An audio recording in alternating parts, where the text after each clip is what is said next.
মায়াপুর পৌঁছেই টোটোয় করে রওনা হলাম রুম বুকিং করার উদ্দেশ্যে। কারণ আমরা আগের থেকে রুম বুকিং করে আসিনি, এখানে এসে রুম বুকিং করব সেই জন্য।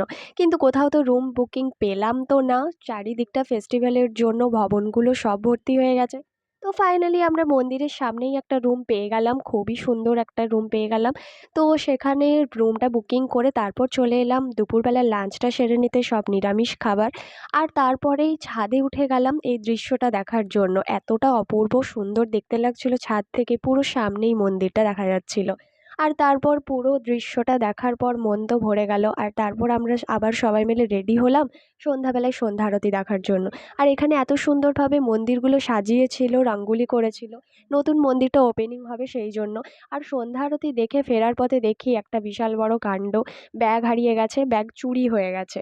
তো ব্যাগ কেটে পার্স বের করে নেওয়া হয়েছে। আপনারা কিন্তু সবাই সাবধানে থাকবেন যারা আসবেন। আর থ্যাঙ্কস ফর ওয়াচিং।